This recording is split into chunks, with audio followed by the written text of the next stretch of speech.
when I was about 19, I massaged a woman called Alex Wilson, and she was a friend of Jennifer Aniston, the Hollywood actress that was in the show Friends. And this woman was a very beautiful woman, and I had a huge crush on her, and she was a good 12 years older than me at least. But she had a grace and a delicate beauty about her. She's an incredibly attractive woman. And they lived up in the Hollywood Hills in Laurel Canyon area. And there was, I remember these incredible hawks that floated on the thermals over the city that you could see from these houses that they rented. And my friend at the time that had introduced me to massage therapy, he had found out about an Indian man that was giving a talk, and we drove down from Laurel Canyon to the area in Los Angeles where there's the art gallery, I think it's called LACMA, and then there's the tar pits in the Wilshire Mile area, and it's called the Miracle Mile. And I walked into this room where there was this little man, a small Indian man, and there was a group of perhaps 20, 25, maybe 30 people sitting in the living room of this house where the Joseph Plant Foundation was. And he was very quiet, but there was a potency about him. There was something I'd never met in a human being before, was gathered in the heart of this man. And there was a line from the Course in Miracles on the board, and it said, "I am determined to see differently." And there was a hush in the room, and some quiet followed. Like people were talking, and then it hushed down, and then it was clear he was going to talk. And he was quiet for quite a long time, maybe 3 or 4 minutes. Which is different because, most of the time when things hush, the speaker gets up and talks, and he was just sat on his chair. His eyes were closed. And then he opened his eyes after those few minutes, and he looked across at the writing on the board, and he said, and it was like, I've never had an experience in my life quite akin to the one that followed. And what he said was, determination. Not one of you in this room have an inkling of the state behind that word. I didn't know anyone, but he said that sentence. And I knew he was speaking to something very important. And it's taken me years to really fathom the meaning of what he was saying. But I knew it was the most important thing I'd ever heard up until that point. And what he meant was, when you start to understand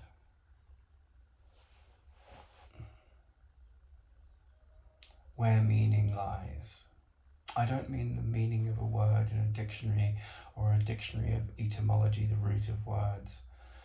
I don't mean that relative meaning, which of course is so important. But where meaning lies in the sense of breaking the spell of fear in your mind. What you begin to see is that most human beings are very similar. And so those that get into power abuse the power. Those that aren't in power judge those that are in power. And the me and my rules the mind.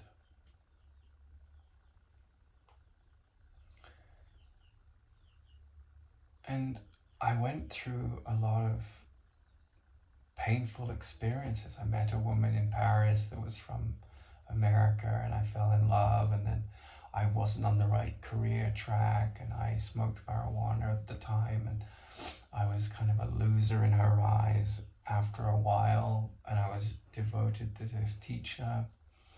And all the illusions drop away, you know, when you embark on this journey of what is determination. The determination to encounter meaning at the real level of where that lies, you know, not at the superficial level. But my meaning was bound up in happiness that comes from another person, attachment and fear. My meaning was bound up in a certain political set of views or a belief system, and all of that is so superficial to where I'm determined to see differently lies. But you encounter someone like that, right? And he had this connection for many years. I had a similar connection. His was with Krishnamurti, and Krishnamurti always kept him at a distance. They knew each other for 30 years. And I had a connection in a similar manner to TKV Desikachar, that was Krishnamurti's yoga teacher. And these were giants of a man. You know, Krishnamurti was in a whole other league to TKV Desikachar, where his mind was. But then my teacher, you know, he was really serious. He's got that song, Knock, Knock, Knocking on Heaven's Door. And he kept knocking, you know. The determination that he brought to find meaning in his life was just so, and he influenced me because it was so profound, but he was, and so potent. He influenced me because, you know, he played tennis with Eleanor Roosevelt. He organized her journey to India. He was profoundly close and impactful on Prime Minister Nehru and Indira Gandhi, and he was searching for, you know, he knew the founders of modern India, and there was this earnest search in this great culture to find the lexicon, the pathways to support India coming up. And his main interest in that movement was, well, the poorest of the poor. There were millions, still are millions of people living below the poverty line in India. And he was really keen, you know, if we're going to bring in these technological changes that the Western powers have embraced and that Russia has embraced, you know, how are we going to do that without causing a lot of pain for our people? And how we must learn from those technological advancements. What are the shortcomings to these cultures that tower over us in their capacity technologically? So Nehru was so impressed by his devotion to these questions that he sent him to Moscow and New York. And, you know, he was friends with Buckminster Fuller. There was brilliant visionary of engineering who looked upon the planet as a global, you know, story, not as a national story. And so he actually saw the planet as like a one large ship drifting in space, and he calculated how much fresh water was needed by the population each day and how much food needed to be generated.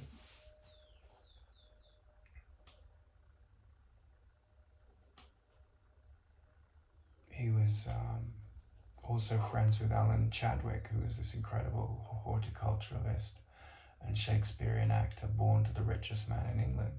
And as I explored the significance of the echo of meeting this man, you know, I went to study with his yoga teacher. I went to work on Alan Chadwick's farms in California, studied biodynamic farming. studied yoga, got married for the second time, went through rejection for the second time. My second wife had manic bipolar, which I didn't know about when I came into the relationship, and only fled a few years in. But, you know, after his sort of distant connection with Krishnamurti, he came close to Helen Schuckman. And Helen Schuckman had trained as a clinical psychologist and worked in an academic setting. But when she arrived at the hospital that was run by Columbia University for an interview to be the assistant to Bill Thetford, you know, he was a real gentleman. He was a very erudite, brilliant man. As she arrived,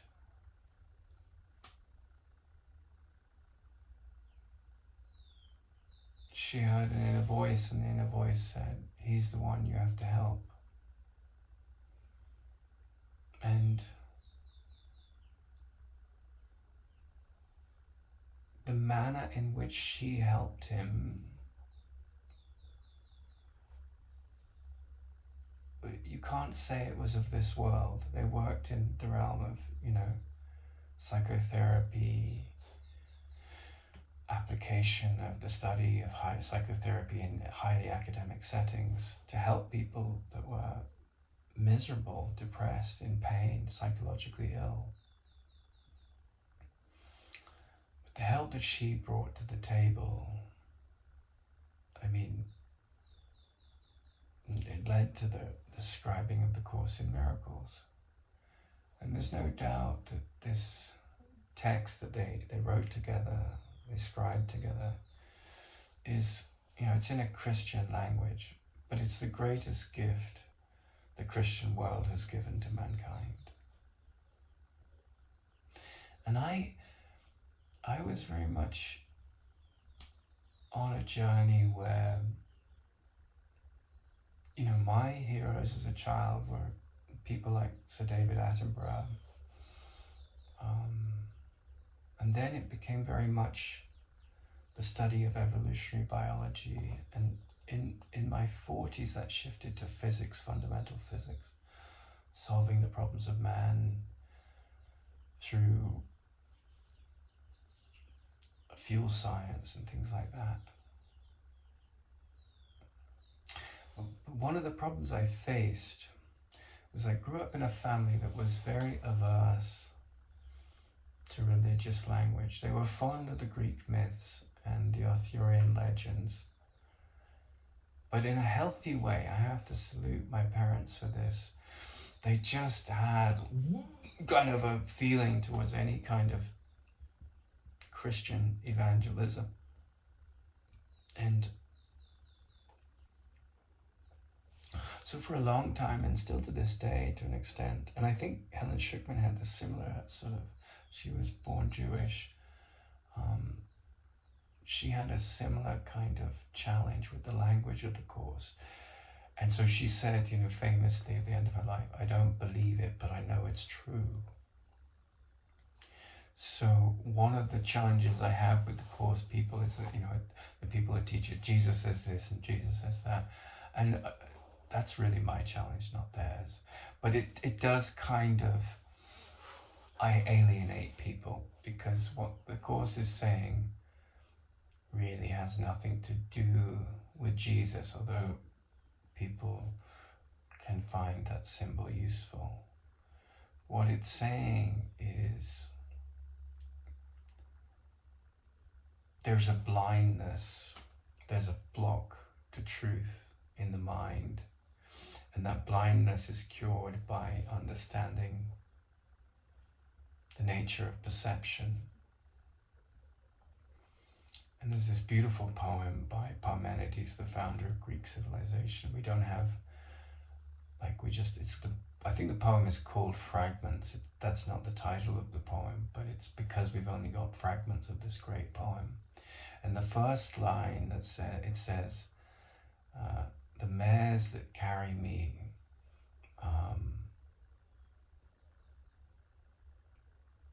on the road of longing, rode on beyond all longing, on the road of unknowns.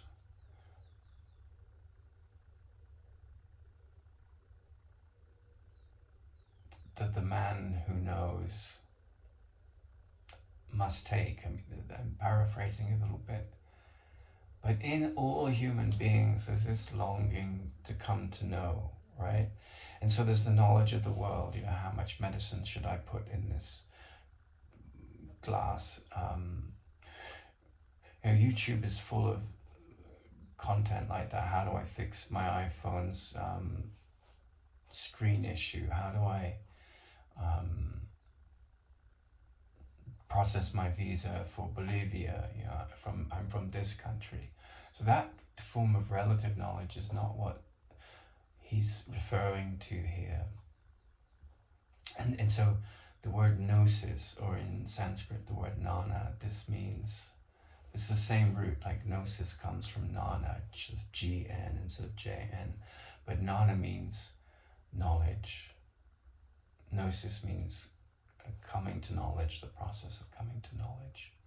And that's where you go so far along the pathway that the doors to a perception open up to, right? So you start to observe the observer and the perceiver, and you start to see the prejudices and the biases of the perceiver.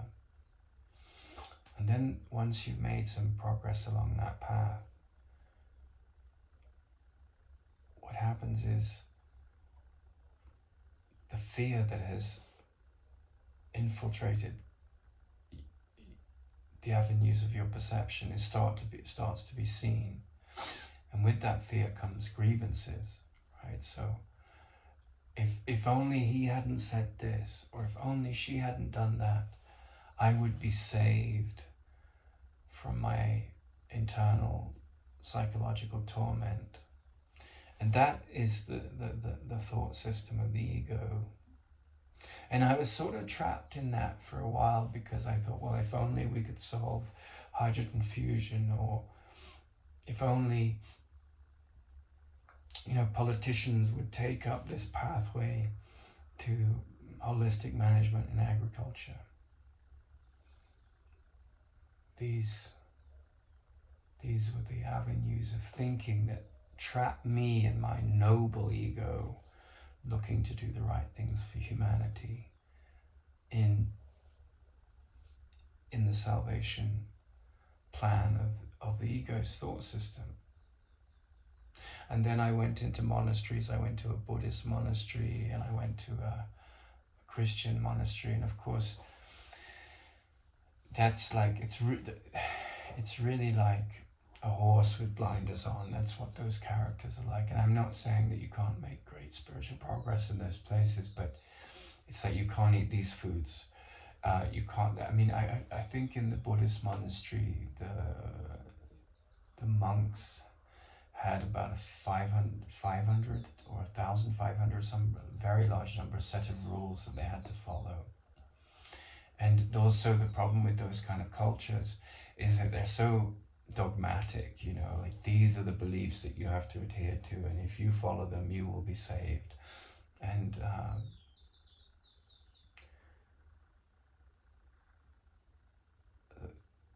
wisdom has its way of revealing to you the fear that these systems put upon you. And those people may be quite peaceful, but they're often very conditioned by fear, And so they worship at the Buddha, they worship at the feet of Christ or something. And so a life like mine has been dedicated to seeing through the blocks to truth, through the illusions, right? And those illusions could be those of a believer in some deity or some savior figure, that without that person they're trapped, they need this symbol so desperately. Or the illusions might be in the mind of a humanist that believes, our ultimate purpose here is to lift the quality of life and the freedom of humanity. Or it could be, defending one's belief in atheism, which is really no different than defending your belief in a God, because it's just a form of idolatry. There is no God. There is a God, and then you argue over these things. But the way of wisdom is always, looking at the nature of what is talking, the voice behind what is talking, right? So if it's a screaming toddler, it's insecurity and fear. If it's a screaming dictator, it's an insecurity and fear. If it's a proselytizing evangelist, it's insecurity and fear. And they have different idols to represent those voices. But is insecurity and fear driving you, And so, you hear these stories of these people that outgrow their religion, or you hear these stories of people that outgrow their atheism. They don't have to stop believing in God or believing in no God, but they've come to a place where fear doesn't dictate their mind anymore, and the ideology becomes secondary, because the presence of stillness in them, the presence of love and beauty and life that isn't bound by the stories of the world, And it took me a long time to peer over the edge of this, because the ego is such a... When you've got a good mind, right? I was very good in school. It's so clever, the ego, right? So when I talk about the ego, I'm not talking about your ego or my ego or some spiritual teacher's ego. I'm talking about the veil of lies that we fall for, right? And so those veil of lies, if you have a beautiful puppy, you take care of the puppy and you treasure it, and you pick up its poop and you train it and so forth. And the body is very much like that. And when the body is given over to the programming of the ego, it will have all these, I hate this person is a wretch, I'm not good enough, right? And at the heart of all of that is this holographic nature of perception. And the holographic nature of perception says, what I project, because perception is made by projection. Projection makes perception. So all the belief systems that, there's no God, there's a God, right? All of these things get in the way of reality, right? And the man who knows is living in reality. And I've found in my life, I've had so many blocks to truth. Like, I went to a degree in psychotherapy because I thought, well, this is something that I'd be good at. And of course, the psychotherapists had no idea of this bridge between, the depths of perception and reality. They were all bound up in their ego politics about gender, and there was so much insecurity in the room. So all these idols, whether it's biodynamic farming, organic farming, holistic management, psychotherapy, physics, I've seen monastic life, I've seen into the chinks in the armor of their spiritual ego, even like these people that get up on the stage and like, yeah, if we can change one agricultural minister on the planet, we can save humanity, and it's this big crusade. And I'm not saying that those people aren't noble, like their processes when it comes to agricultural wisdom and ecology are evolved, but the Indians have a very good way of differentiating the two levels of wisdom, right? And they talk about Prakriti and they talk about Purusha.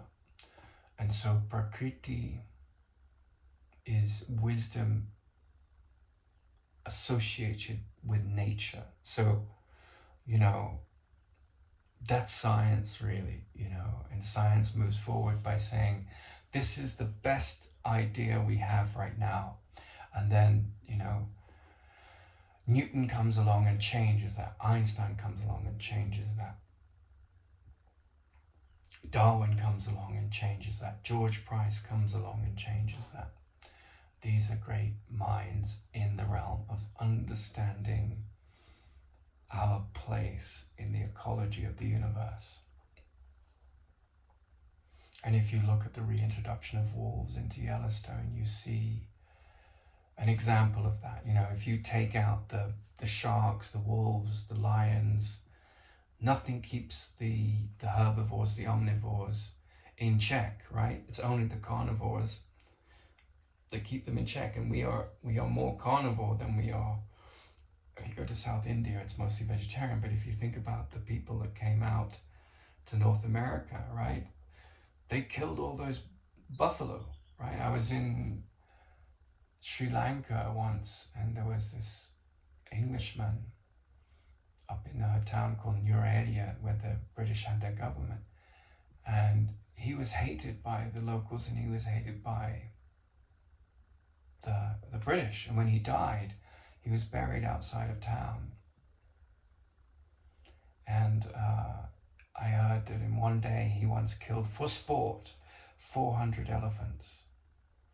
And of course, in the Indian Hindu pantheon of gods, Ganesh is this elephant god, the god of good beginnings. He's really beloved in India, especially South India. And he's just like, he's got this rosy, warm, loving aspect to him. And he's an elephant, and his transport is a mouse, you know. I mean, you have to think with these Indian sages smoking a lot of drugs to come up with some of their stories. But yeah, when this man killed these 400 elephants, right, totally screwed up the ecosystem. We did that with the buffalo in North America as well. When you cease to have any intelligence about regulating the ecosystem, when you're the top predator, all kinds of problems come. And this man, he was buried outside of town. And Ganesh, not only does he have this mouse as one of his as his transport, the other symbol is his, you know, he's got this lightning bolt. And so this Englishman that had killed all these elephants was just a vile man, you know. He was buried outside of the town, and that tombstone, he wasn't allowed to be buried in the cemetery of the locals, nor the cemetery of the British, as that tombstone has been hit by lightning hundreds of times. But yes, at the level of Prakriti, at the level of nature, there are certain things that are wiser, right? As we get more advanced, we will master hydrogen fusion, we'll master renewable energy, we'll handle global warming, you know, we'll handle the denial of those things. And so that's the first level of wisdom. But the second level of wisdom is in the realm of Purusha, right? And that's where Gnosis comes in. And people can spend lifetimes completely untouched by that level of wisdom. But, you know, this teacher that I met, I'm determined to see differently. He was very close. He spent 2 years studying with Helen Schuckman. And Helen Schuckman, when she arrived for that job interview and said, this inner voice said, this is the man you have to help. That help extended to words that would sit on the planet until the end of its time. You know, those words were helpful in the sense of Purusha. Because in the Course in Miracles it says, I'm never upset for the reason I think. I'm upset because I see something that is not there. My grievances are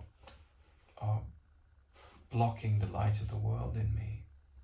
And it doesn't mean, you know, the light of the sun or the light of a light bulb. It means the light of awareness. And so my life, in a sense, was like, sort of, you got AD and BC, but in my life, it was the meeting of that man in that moment. That was the moment my life transitioned from AD to BC, because it was, I had the conditioning of my parents. I had what is a successful life. I had the condition that as an idea in my mind, influenced by my parents. I had the conditioning of fairly botter approaches to psychotherapy that was stuck in these humanistic arguments about gender politics. I had to see through all of these things. I had to see through all of these relative wisdoms from the level of Prakriti and my allegiance to them, right? And in a sense, there's a story of Meister Eckhart. I don't know how true it was. I don't know how advanced or enlightened Meister Eckhart was, but during his lifetime, he was approached by the Inquisition. And the Inquisition was very much like the communist program of, the purging of the communists during the McCarthy years. If you answered certain questions with a no, you were scapegoated and attacked and vilified. Are you a capitalist? No. Or are you a communist? You could say yes to that. And so there's been inquisitions throughout history, and whenever the ego's involved, there'll always be inquisitions. I will love you or I won't, right? And that's the ego's love. It's special love. So Meister Eckhart was like, do you believe in the God of the Holy See, in the God of the Bible? Do you believe in the God? This was happening in Germany. And of course, the Inquisition was this very screwed up religious mafia orthodoxy that was like, there was this leader that was decreeing who was a heathen and who wasn't, and if you were a heathen, you'd blasphemed, and therefore, the job of the righteous leader was to torture you and torture your sins out of you.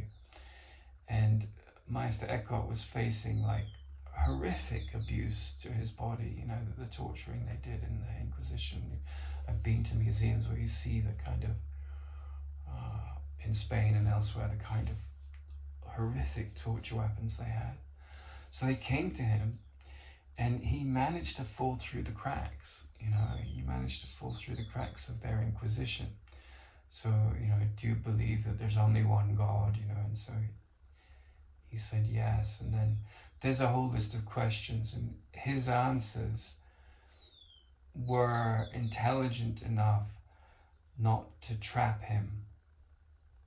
Some other force was influencing what he said, and then but he wasn't someone that was bound by dogma, like any closed mind, whether it's a scientist or an atheist or a Christian or a Hindu or a Buddhist or a Zoroastrian or any person who's wearing the mask of these different belief systems that has a closed mind, which is the really important factor to wisdom. You have to open the mind to wisdom. You have to go through a process of undoing any closed mind, no matter the mask they're wearing, whether it's a born-again scientist or a born-again Christian.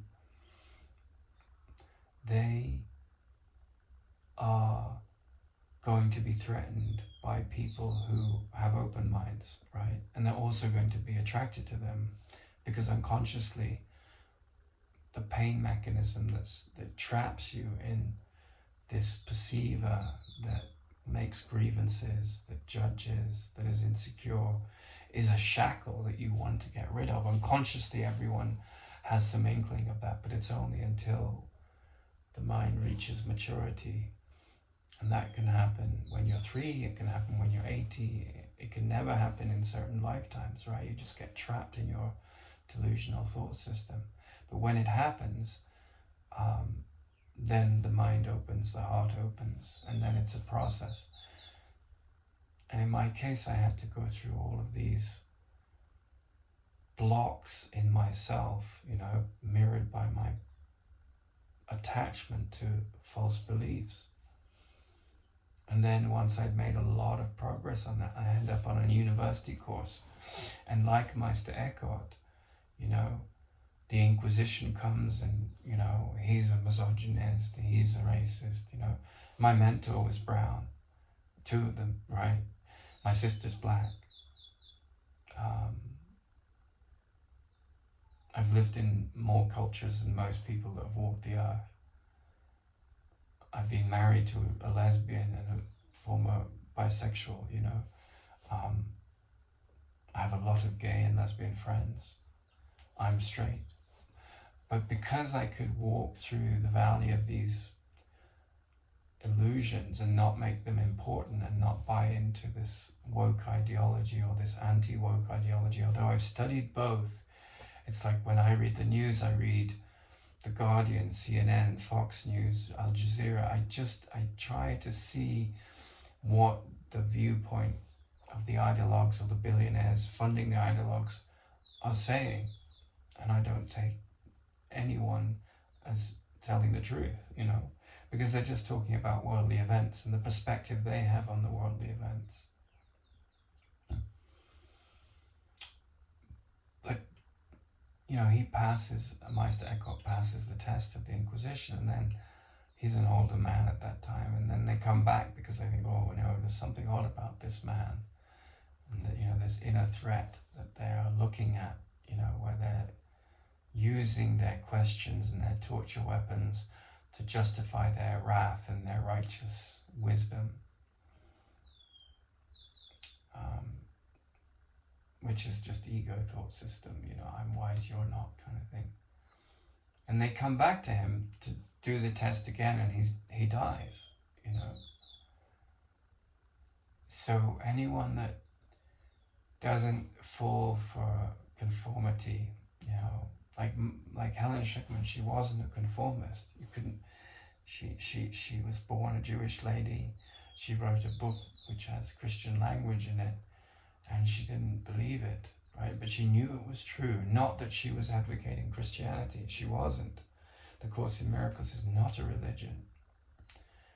But if you look at what enlightened beings in recent times, and the ones that really stand out to me are Ramana, Gurdjieff to an extent, Ramana Maharshi, Krishnamurti. When you have the capacity to read between the lines of what they're saying, the Course in Miracles, Krishnamurti, Ramana, they're all saying the same thing in different words. They're saying,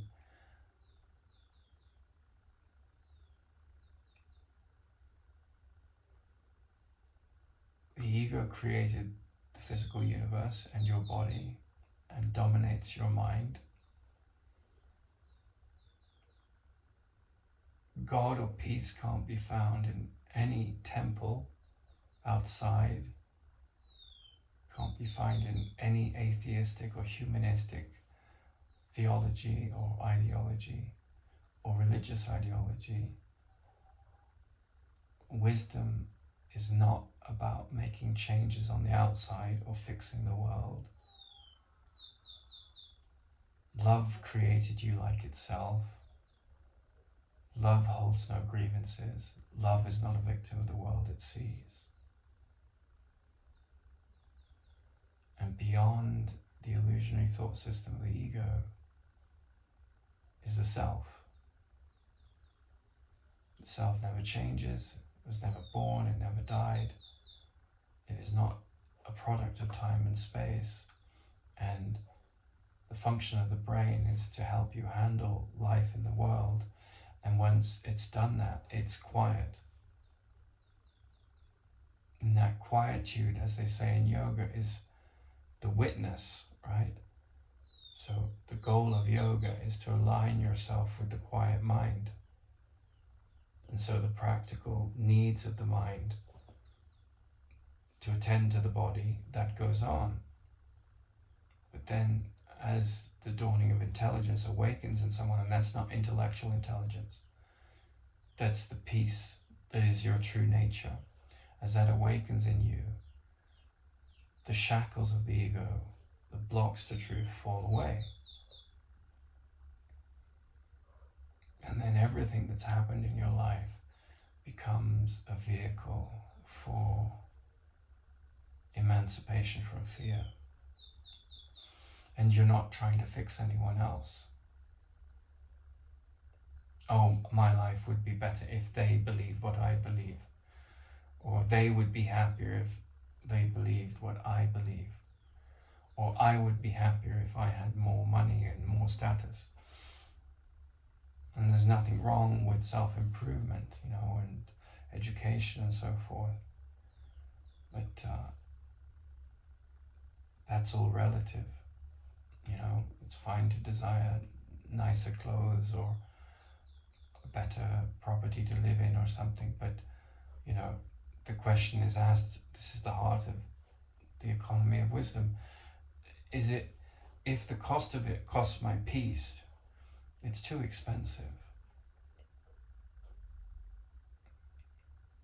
And so, I was raised in this fairly well-to-do cultured environment and quite refined British culture with a lot of challenges, psychological challenges in my family.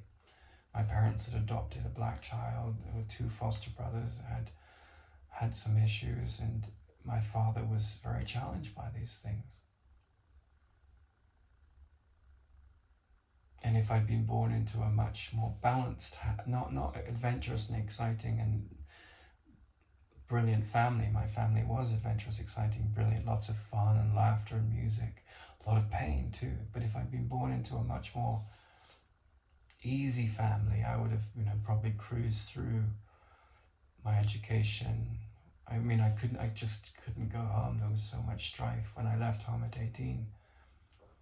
And then I walk into this living room on the Miracle Mile in Los Angeles, and I hit a wall, not the wall of depression, not the wall of sadness, not the wall of grief or anger or problems, but the wall of an uncompromising voice. And you start to investigate what's helpful. And so you're facing cancer, or your children are becoming drug addicts, and there's nothing you can do about it. You can try, but all your efforts just lead to more problems. And that's the wall you're at when you meet a character like that. And that's obviously, there's one of the situations in my life, but I met that wall, and for years I bounced off the wall. I was trying to fix the world with farming, agriculture, science, psychotherapy.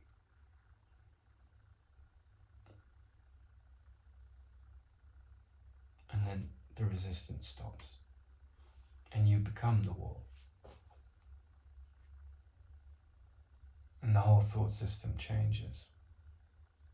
And that's, there's this Stanley Kubrick film where there's a bunch of monkeys at the beginning, and then there's this big obelisk, this stone that arrives. And they're puzzled by it, they're confused by it. This obviously extremely evolved intelligence has made it. And I think that in a sense, like, I was like those monkeys when I met this character. Because, he said a mystic is a philosopher for whom a verbal answer to a fundamental question will not appease. And once you start to get the wisdom that comes with seeing the death of the ego, you can see where people are in that journey. Because there's a sort of process where in my case it was a psychotherapy degree, and all the challenges that I had handling my family and the authorities that supported the abusive authority at the university. They were saying, this is a place for unconditional positive regard, and then one of the academics was just like projecting all of her hatred of the masculine onto me because I could see through all her traps, and it was very threatening to her. I was like, well, you know, toxic feminism is no different to toxic chauvinism. It's just two sides of the same coin. I didn't say that, but that was essentially what she couldn't stomach, because she felt, I'm a victim of the world I see. I'm a woman that's threatened. Men mistreat women. Well, yes, but so do women mistreat men. And I had the audacity to not fall for that trap, which is what a loving mind would say, because I'm not a victim of the world I see, and I will not fall for your bullshit clever arguments just because you've got a PhD. So she took me out. She persuaded all these insecure students to go and make me out as this horrible person. And when I departed from that story, you know, all the masks of the archetypes of insecure eternity that you find on the totem pole of fear. I basically, since I met that man, I climbed the ladder of all those masks, whether it was insecure academia, insecure reactions to toxic agriculture, though based in wisdom at the level of relativity. You know, whether it was, you know, finding my happiness in the arms of a woman, in the arms of businesses that failed or succeeded, they were all relative stories. And so, you know, this moment where this incredible character, this lady, Helen Shipman, walks into this interview to be the assistant to Bill Thetford, this inner voice says, I'm here to be helpful. And all through my life, I've had quiet moments of that kind of voice. It comes very rarely, you know.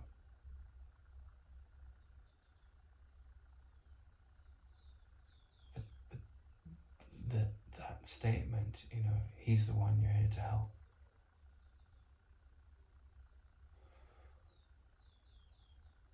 She helped him. They wrote the book.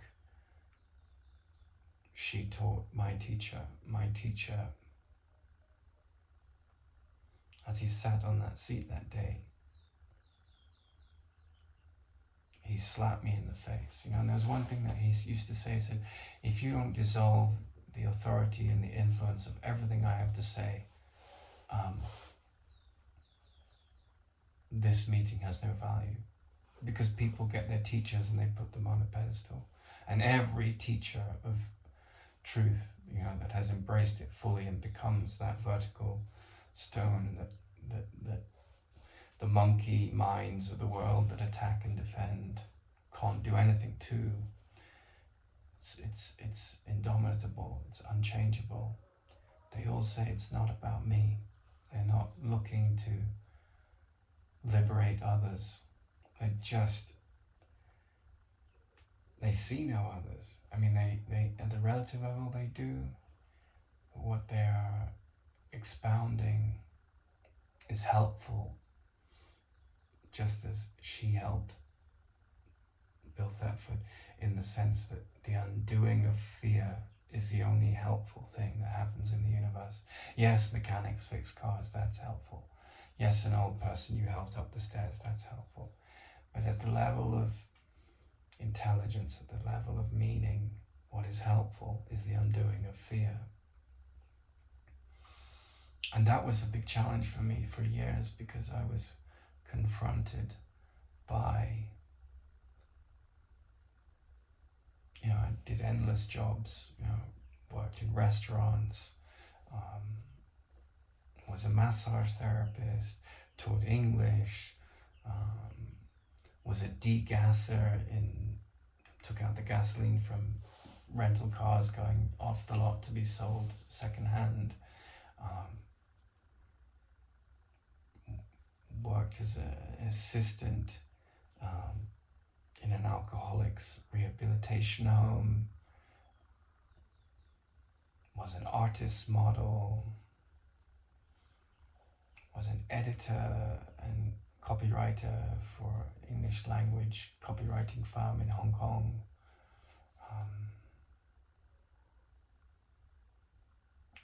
Landscape gardener in Hawaii.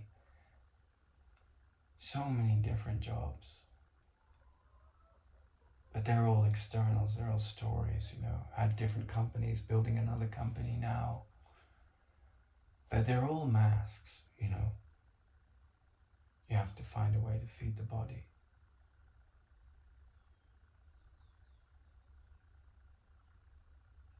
Tried to become a monk. And just constantly, it's not about what you do, it's about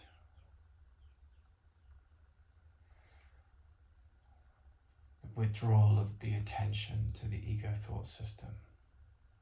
And there's this beautiful novel called Fantastes by George MacDonald, who highly influenced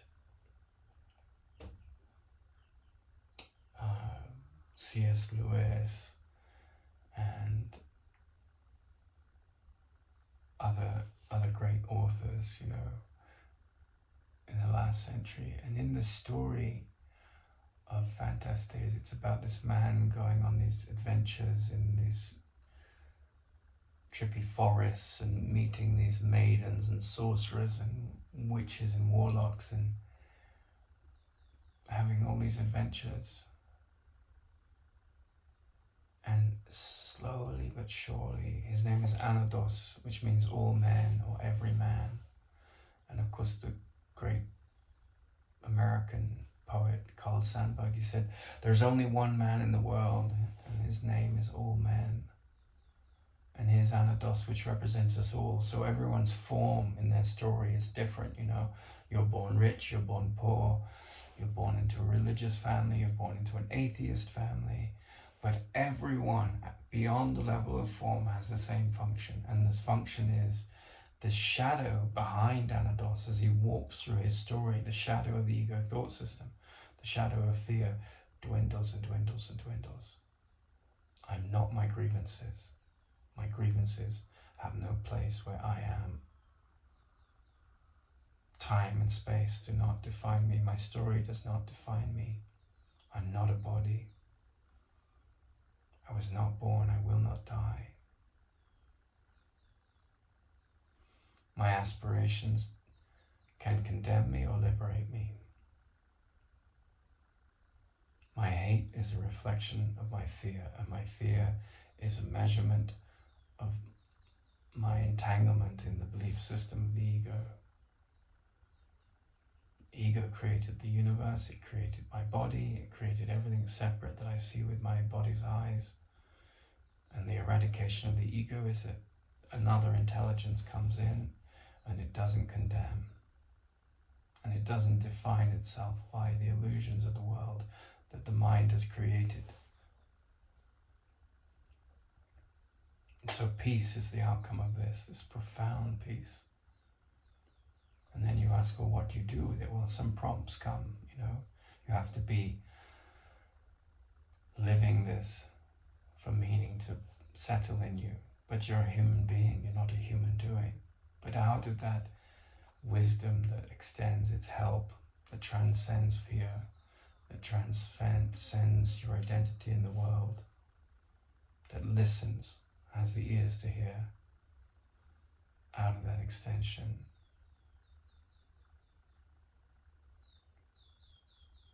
comes a path, but you're no longer the doer. You're inspired to do certain things and you invest your faith and trust in the movement towards certain directions. But in my case, there's been so many times where I've ran from what vertical wall of my teacher represented. Now, he's not important. What he represented to me, what I had, the magnetism in me to run towards, that's very important because that represents, me dissolving the idea that I am not essence, pure happiness, pure peace, pure joy. And you go into the monasteries of the world and the churches of the world, and they have all these iconographies around characters that will take you away from your peace and take you closer towards it. In the end, you have to drop it all. You know, and that whether it's a Christian temple or a Buddhist temple or a Jewish temple, usually on the outside there's these gargoyles, right? And they represent the unconscious mind, the sleeping mind. And all the bogeymen that come up that, you know, you're frightened of, all the authorities, but you've got to drop them all. Like the sane man, no religion can bind him, no atheism can bind him, because it's not about some belief system. There is a God, there is no God. It's about the facts of your perception and what lies